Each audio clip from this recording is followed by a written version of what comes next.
Selamat pagi kepada Ibu. Pada video saya kali ini saya akan mempresentasikan mengenai proposal penelitian saya pada mata kuliah metode penelitian kuantitatif, di mana judul yang saya ambil adalah penerapan model pembelajaran Kumon terhadap hasil belajar siswa IPS SMA Santo Petrus Sirikalang. Adapun pembuatan video ini adalah dalam pemenuhan tugas akhir semester dan ujian akhir semester pada mata kuliah metode penelitian kuantitatif. Dalam bab 1 pendahuluan yang saya ambil ini, di mana latar belakangnya adalah dalam memajukan pendidikan suatu bangsa atau negara, tentunya memerlukan model pembelajaran yang efisien, khususnya dalam pendidikan sosiologi. Maka, untuk meningkatkan kualitas pendidikan di Indonesia, harus memerlukan model pembelajaran yang efisien juga. Pada penelitian yang saya ambil, di mana di SMA swasta Santo Petrus Sirikalang, masih pada umumnya kualitas pendidikannya masih rendah, dibuktikan dengan hasil ujian akhir semester dan ujian tengah semester yang masih rata-rata rendah. Maka dengan itulah peneliti menggunakan model pembelajaran Kumon, di mana model pembelajaran Kumon ini merupakan sebuah sistem belajar yang memberikan program belajar secara perseorangan sesuai dengan kemampuan masing-masing peserta. Berdasarkan itulah peneliti mengkaji penerapan model pembelajaran Kumon di kelas 11 IPS SMA Santo Petrus Sirikalang. Untuk rumusan masalahnya, berdasarkan batasan masalah yang akan diteliti oleh penulis, maka rumusan masalah dalam penelitian ini adalah bagaimana penerapan model pembelajaran Kumon terhadap hasil belajar siswa di SMA swasta Santo Petrus Sirikalang. Dan tujuan penelitiannya adalah berdasarkan rumusan masalah yang ada, bahwa tujuan dari penelitian ini yaitu untuk mengetahui pengaruh dari model pembelajaran Kumon pada siswa di kelas 11 SMA swasta Santo Petrus Sirikalang. Kemudian untuk manfaat dari penelitian ini ada dua, yaitu manfaat teoritis dan manfaat praktis.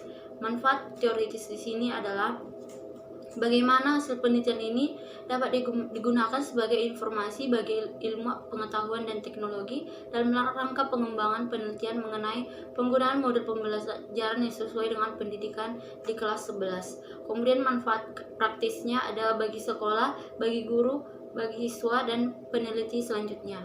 Untuk guru sebagai memberikan bantuan yang bermanfaat untuk sekolah, dan untuk guru sebagai pengetahuan baru dapat dijadikan sebuah alternatif dalam pemilihan model pembelajaran yang tepat dalam pembelajaran sosiologi. Baiklah, untuk bab 2 di bagian kajian teori, ada beberapa teori yang akan dibahas. Yang pertama adalah belajar dan pembelajaran, yang dikaji mengenai pengertian belajar dan pembelajaran.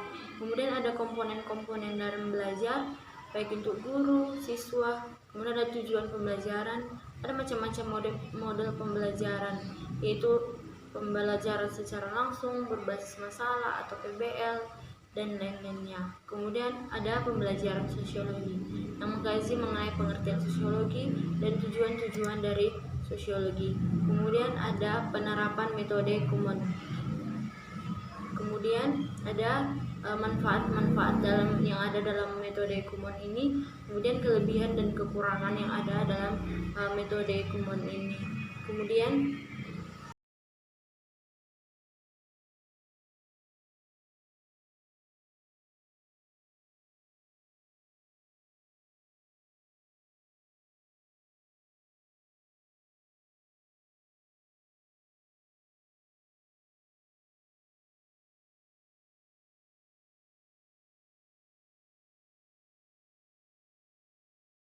penelitian relevan dalam penelitian saya ini, saya mengambil hasil penelitian dari Listia Rukmana 2016 yang berjudul Pengaruh Metode Pembelajaran Kumon terhadap Kemampuan Pemahaman Matematis Siswa pada Materi Matriks kelas 11 SMK PGRI 4 Kediri tahun ajaran 2015-2016, di mana berdasarkan hasil pengolahan data dan pengujian terhadap hipotesisnya dapat dilakukan taraf signifikannya ada 5%. Maka diambil kesimpulan bahwa ada pengaruh terhadap tingkat kemampuan pemahaman matematis siswa pada materi matriks kelas 11 SMK PGRI ini setelah menggunakan metode Kumon.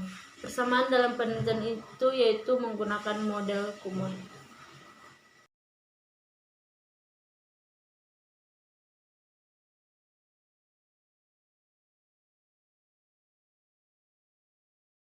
Baiklah, untuk bab 3, metode penelitian yang saya gunakan, saya menggunakan jenis penelitian eksperimen, di mana jenis penelitian eksperimen ini adalah suatu metode penelitian yang digunakan untuk mencari pengaruh perlakuan tertentu terhadap yang lain dalam kondisi yang terkendalikan.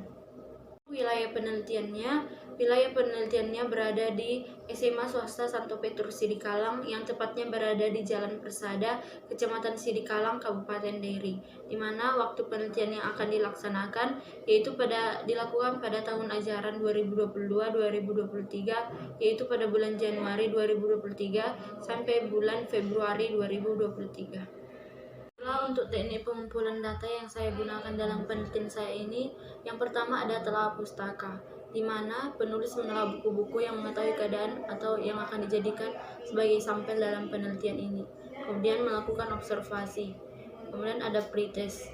Dan untuk teknik analisis datanya, teknik analisis data yang digunakan dalam model Kumun ini, yang pertama ada pengumpulan data, kemudian ada redaksi data, kemudian ada penyajian data, dan penarikan kesimpulan yang telah dilakukan sebelumnya.